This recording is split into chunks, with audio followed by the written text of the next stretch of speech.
UFC 324 is on our doorsteps, and today I'm bringing you guys my full card predictions and breakdown for every single fight on the super stat card. The main event is a little bit weird, but every single fight I'm still really excited for. The prelims are great, the main card's great, so many bangers on this fight. There's going to be a bunch of finishes, a couple of wars I think too. I'm going to be bringing you guys my full card picks on every single fight on this card. If you like the video, subscribe to my channel, and let's get into it. Kicking off this card, we got Tersios taking on Cameron Smotherman. Both these guys are seriously desperate for a win in the UFC. The loser of this fight may just be getting cut. Maybe even the winner's probably going to get cut. With the way Dana White's just been randomly cutting random fighters like Renat Fakhretdinov, who was 6-0 in the UFC, or Martin Buday, who was like on like a 5 or 6 fight winning streak and then just got cut. But Martin Buday, he kind of sucks, so I understand that one. But back to the fights, I think that Tersios is going to be able to beat Cameron Smotherman here. Smotherman has not looked good in his last 2 fights against Surrey City and Ricky Simón. I know that the Ricky Simón fight was on short notice, but he really hasn't been able to show that he doesn't really excel in any area, and Tersios doesn't really excel in any area either, but he's really wild and scrappy on the feet, and he's got some pretty good jiu-jitsu, and I think that he's going to be able to take down Cameron Smotherman and out-grapple him, and on the feet, he's probably just going to be able to, like, survive by doing some weird stuff, you know, like, I don't know, just being really aggressive, crazy, reckless, and just shoot a bunch of takedowns, and that's probably how he's going to win the fight. So I got Tersios here, but unanimous decision. Moving up the card, we got Josh Hoit taking on Denzel Freeman, and Josh Hoit is 1-0 in the UFC, as well as Denzel Freeman. He's also 1-0 in the UFC, but Hoit has been able to look really good on the regional scene, on the Contender Series, and so far in his UFC debut, only being like 235 pounds, only being like 6'1", but he's just running through these fat scrub heavyweights, and I do think that Denzel Freeman's a little bit more athletic than anybody that he's ever fought. Why am I just completely blanking on his name? Josh Hoit.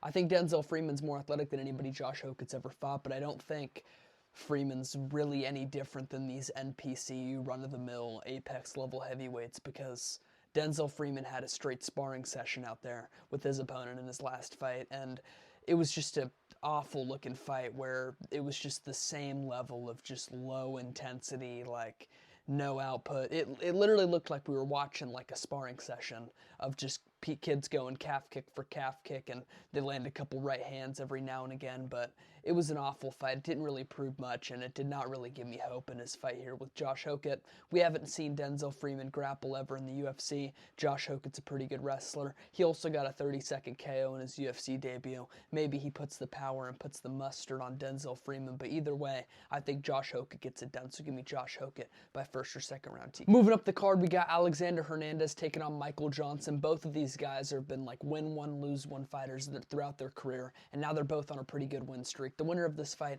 is probably going to get a ranked opponent, and I think Michael Johnson is going to put the hands on Alexander Hernandez here and beat him by decision. The crafty vet, I think he extends his streak and wins another one. Alexander Hernandez, I know he's looked really good recently, and he's got a few really good KOs, but if I look back on his last few fights, or not his last few fights, but a few fights earlier in his career, he's just had some real bad losses where he just got picked apart by some guys that weren't that good. I watched back his fight with Damon Jackson. He looked really bad against Damon Jackson, I'm going to be real. I think he should have won, or maybe he did win and Damon Jackson should have won. I can't remember which way it went, but like Alexander Hernandez, he did not look good out there, and Damon Jackson was walking him down, and Damon Jackson was getting takedowns on him, and I don't think Michael Johnson's going to get any takedowns on him, but it's like, if Damon Jackson's walking you down and putting the hands on you, I think Michael Johnson's going to put the mustard on you. He's got some real fast hands. He's got a whole lot of power, and he's shown that has still got it in his last few fights. It's not like Michael Johnson's on his way out, and I'm picking him because of his fast hands that he's shown earlier in his career. He's looking really good right now, and statistically, you should never pick Michael Johnson when he's on a win streak, but I'm going to do it right now because he's been looking great recently in his career, and I think he's going to put the hands on Alexander Hernandez here and probably beat him by 30-27 unanimous decision. decision. It will be a really good fight, probably the best fight on the prelims. I'm really excited for this one, but I think Michael Johnson's going to clearly get the job done and beat him 30-27. Moving up the card, we got Charles Johnson taking on Alex Perez, and Alex Perez is coming off of a pretty good performance against Asual Mabayev, where it was either 2-0 him or 1-1 going into the third, and then he got caught in a guillotine. And Asual Mabayev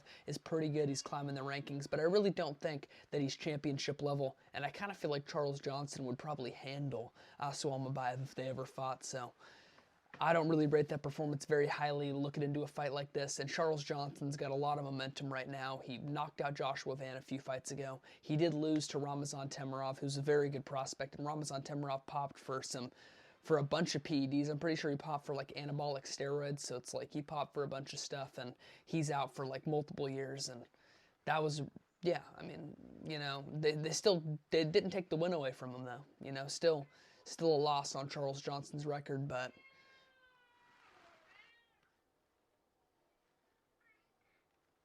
yeah. Shut up, dude.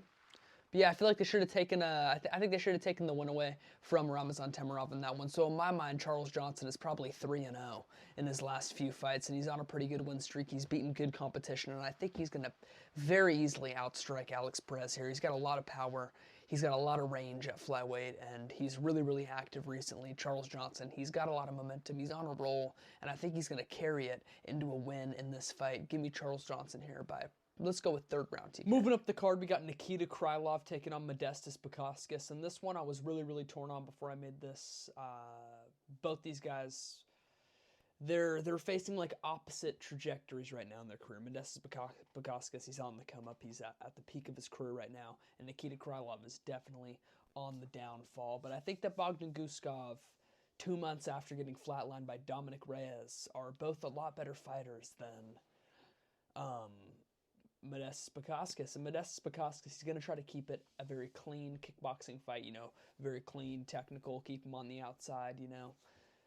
And I don't think that's the way that you beat Krylov. I think that you got to make it scrappy, and you got to try to chin Krylov with a nasty punch, trying to brawl with him is how you beat Nikita Krylov. Because I feel like if you try to keep this technical kickboxing match, Nikita Krylov's going to get the takedowns on you. He's going to drag this into a sloppy fight, and he's going to drag it into an ugly fight, and he's going to pull out the decision, I think. I'm going to take Nikita Krylov in this fight, probably by a 29-28 unanimous decision. Next up, we got Atapier Gaethje taking on Andre Pulaev, and Andre Pulaev is definitely a slight step up for Atapier Gaethje compared to his other fighters or his other opponents that he's faced earlier in his career, and I think that he's probably going to need another step up after this one. He should be able to easily handle Andre Pulaev. Andre Pulaev is coming off of a pretty good TKO win over Nick Klein, but Nick Klein sucks, dude. Nick Klein sucks, and the way that he was getting beaten up by CLD, Andre Pulaev it's not a good look for this Atapier Gaethje fight. Atapier Gaethje should destroy this guy, knock him out in the first minute, 2 minutes, but I don't know. It'll probably be similar to when he fought Robert Valentine, I think. But yeah, Andre Pulaev, he's getting fed to the wolves in this one. I think Gaethje's going to get on to the feature fight. I believe this is the last fight on the prelims. We got Umar Nurmagomedov taking on Davison Figueredo. And this fight, I think, is going to be a lot closer than people think. Umar, he's just very overrated in my opinion. I don't think his cardio is that good. I think his control is overrated. I don't think his takedowns are the best. I don't think that he's really the best in the division anywhere. I think his striking's a little bit overrated. He has some flashy kicks, but not a lot of power. His boxing's pretty mid, and I don't know. He outstruck Corey Sandhagen, and that performance over Corey Sandhagen was really good, but I don't know. His performance against Merab and his performance against Mario Batista have been very, very lackluster in my opinion. And I think that Figgy's probably going to drop Umar in one of these rounds, and then Umar's probably going to like smudge fest control time the other 2 rounds, 29-28 decision for Umar. That's kind of how I see this fight going. But I think on the feet, Figgy's going to get him, and I think that he's probably going to drop Umar in round 2. Maybe get the TKO, but not quite. Kind of how Batista almost TKO'd Umar, but didn't quite get it. But yeah. I see why they have this fight on the prelims. Umar is so uninteresting. Umar is so uninteresting. I mean, this fight is going to be, oh, my mic's hanging down. This fight's going to be boring, and Umar's going to win by a lackluster, not very impressive 29-28 unanimous decision. On to the main card, we got Gene Silva taking on Arnold Allen, and I am very, very confident in this one. A lot of people are saying on the internet, or at least from what I've seen on social media, Gene Silva, Arnold Allen, it's going to be an absolute war. I feel like that's the consensus thing, that the narrative that everyone's pushing on this fight, but I'm really, really confident here that Gene Silva's going to probably light up Arnold Allen, and I could see Arnold Allen getting flatline KO'd. Not just a TKO, sleeping on the canvas, man. I was looking back at Arnold Allen's past fights, seeing him get dropped by Dan Hooker, get wobbled badly by Evloev, and seeing his fight with Evloev. I do think that he should have beat Evloev, and that was a really good performance that he had. But some of the shots that Evloev was landing, they were just hurting Arnold Allen so badly, and he was getting wobbled by Evloev, and I was just thinking, man, like, the shots that Gene Silva was putting on Diego Lopez, and Diego Lopez has got a nasty chin, and he's also probably he's way more dangerous than Arnold Allen. He is way more powerful than Arnold Allen. He has way better grappling than Arnold Allen. That's also something that Diego Lopez was using. He's a way better chin than Arnold Allen, a way better chin. Diego Lopez has an amazing chin, right? I don't think that Arnold Allen is going to have any of these things on Gene Silva that Diego Lopez did, and Gene Silva was landing some absolute bombs on Gene Silva in their fight. Or Gene Silva was landing some absolute bombs on Diego Lopez in their fight. Excuse me, but I don't know. I'm very, very confident in Gene Silva in this one. I think he's probably going to put Arnold Allen away. Round 2. Round 1, he starts a little bit slow. He feels things out a little bit. Round 2, he probably starts lighting him up. Either TKOs him up against the fence or maybe a nasty flatline KO. Moving on to the feature fight of the card, we got likely a number 1 contenders fight here at heavyweight with Waldo Cortes-Acosta taking on Derek Lewis. I'm extremely excited for this fight. Waldo Cortes-Acosta is coming off an amazing 2025 on a 2-fight or maybe a 3-fight knockout streak. Knocked out Ante Deliha, knocked out Shamil the Blob Gaziev, baby. Shamil Gaziev, let's go, baby. Come on now, Shamil Gaziev, baby, let's go. But, yeah, he knocked out a lot of people in 2025, and he's taking on Derek Lewis, man, which we all know who Derek Lewis is, man. He's also coming off a pretty good year. Knocked out a couple of cans at heavyweight. I think he beat like Rodrigo Nascimento and Teixeira.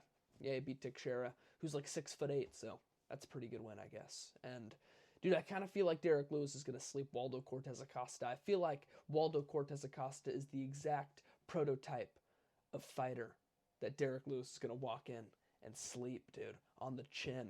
Waldo Cortes-Acosta, he's not extremely fast. He's not extremely athletic. I don't think he's going to be able to dance around Derek Lewis like a Cyril Gane would, or like a Cyril Gane would. I can't really think of Derek. Derek Lewis has a lot of losses, all right, but I just feel like he's going to land the one shot, man. I feel like he's going to land the one shot. He's been talking about it on the press conferences and the interviews. He's like, hey, man, bet on me, man. Knock him out first exchange, man. I think Derek Lewis is going to get him, dude. Waldo Cortes-Acosta, I don't know. He doesn't have a lot of power in his hands. Despite the couple knockouts that he's had, he really does not have a whole lot of power in his hands, especially not compared to Derek Lewis. And he has a nasty chin, but he's been flatlined in kickboxing a couple times. So, or not kickboxing, just boxing. But I don't know. I think Derek Lewis is going to find that big shot, that big knockout shot, baby. Derek Lewis, round 1 KO. On to the co-main event, we got Sean O'Malley versus Song Yadong, and I think Sean O'Malley is going to win this fight here. To Song Yadong, he's an extremely tough out. It's very, very hard to put him away. He's got some great boxing, but he's got extremely short arms. He's short for the division, especially compared to Sean O'Malley. And he doesn't really have the same grappling threat that other people that have been able to give Sean O'Malley problems or beat Sean O'Malley have been able to do, like Merab and Petr Yan. I mean, if you look at Petr Yan's fight with Sean O'Malley, Petr Yan got like 6 or 7 takedowns on Sean O'Malley, and if he didn't get those takedowns, O'Malley's easily winning that fight on the feet. He's absolutely piecing up Petr Yan on the feet, and I think if you don't have that grappling threat, Sean O'Malley's going to be able to put the hands on you. And I do think that Song Yadong's probably going to grapple with Sean, but I don't think it's going to be the same level as a Petr Yan's takedowns on the feet are, as they're very, very good. His trips and his Muay Thai sweeps and stuff like that. And you got Merab, whose cardio is unbelievable. His grappling's great. His wrestling's really good. I don't think that Song Yadong is going to have anything close to those guys. But on the feet, I don't know, man. I feel like Sean O'Malley's just going to be able to dance around Song Yadong. He's a pretty one-dimensional boxer. He swings really hard. He swings big looping shots.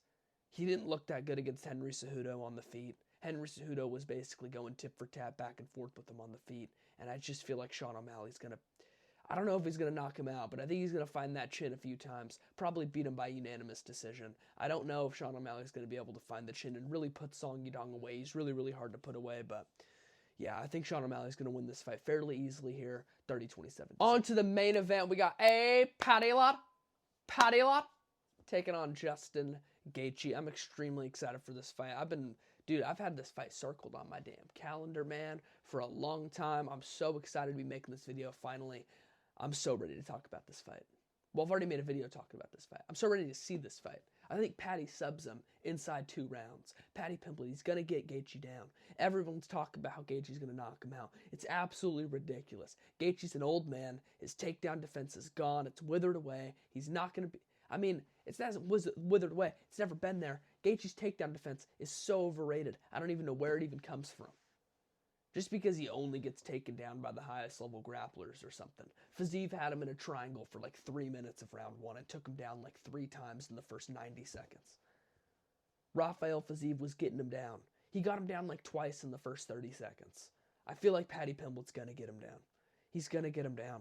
And I know that Paddy's not the best when it comes to his offensive wrestling, but his grappling's really good. If he gets to the hips, I think he's taking Gaethje down, and I just don't think Gaethje's going to have any chance to escape Paddy Pimblett from wrapping him up once they get to the ground. Gaethje, man, cannot grapple, man. Gaethje, dude. His submission defense, everyone knows it's terrible. And I think that Paddy, I think he's going to wrap him up. I think he's going to choke him out, all right? And on the feet, I could see Paddy even rocking Gaethje. Dude, fundamentally, Gaethje sucks, dude. It's hard for me to pick him in a fight. I don't think he's going to win. I'm picking Paddy Pimblett by 2nd round sub, and I think he's going to call out Top Toro lot, El Chorizo lot, and he's going to get slept by Topuria in June or April or May. He said he was going to fight in between April and June, which is hype. You know, we got Topuria coming, probably going to fight old Paddy lot, because Paddy, he's going to beat up on Justin Gaethje, baby. Let's go. My picks are going to be right. My picks have been wrong. I finished the year off really, really bad. A lot of my picks were really, really wrong. But this year is my year, man. It's my year. I'm coming. I'm coming for it all. I'm coming on your ass, T-Wood. That was said by Kamaru Usman. Like the video if you like the video. Subscribe to my channel. Who's with me?